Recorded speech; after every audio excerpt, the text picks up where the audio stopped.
एक बार की बात है, एक सेठ की राह चलते हुए एक साधु से भेंट हो गई। चलते चलते सफर को आसान बनाने के लिए दोनों सुख और अध्यात्म की चर्चा करने लगे।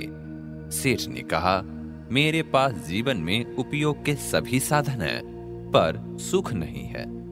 तब साधु ने मुस्कुराकर पूछा, कैसा सुख चाहते हो?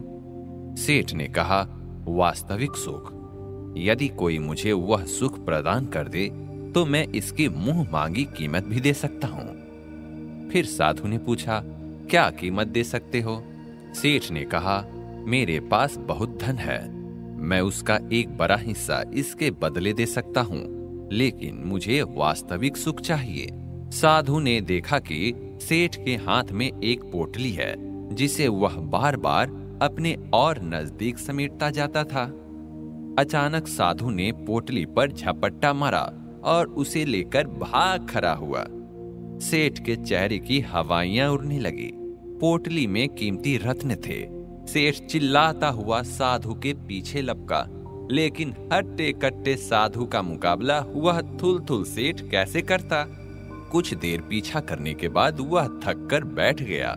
वह अपने बहुमूल्य रत्नों को यूं अचानक हाथ से निकल जाने से बेहद दुखी था। तभी अचानक उसके हाथों पर रत्नों की वह पोटली आ गिरी। सेठ ने तुरंत उसे खोलकर देखा तो सारे रत्नों को सुरक्षित पाया। उसने पोटली को हृदय से लगा लिया। तभी उसे साधु की आवाज सुनाई दी, जो उसके पीछे ही खड़ा था। साधु ने कहा, सेठ, सुख मिला क्या? सेठ ने कहा, हाँ महाराज, बहुत सुख मिला। इस पोटली के यूं अचानक चले जाने से मैं बहुत दुखी था, मगर अब मुझे बहुत सुख मिला। साधु ने कहा, सेठ, ये रत्न तो तुम्हारे पास पहले भी था, पर तब भी तुम सुख की तलाश में थे। बस इसके जरा से दूर होने से तुम दुखी हो गए। यानी तुम्हारे सुख का साधन इस धन से जुड़ा हुआ है। यह फिर अलग होगा और तुम फिर दुखी हो जाओगे। यह सुख नकली है। अगर वास्तविक सुख की तलाश में हो तो तुम्हें इसके वास्तविक कीमत भी देनी होगी।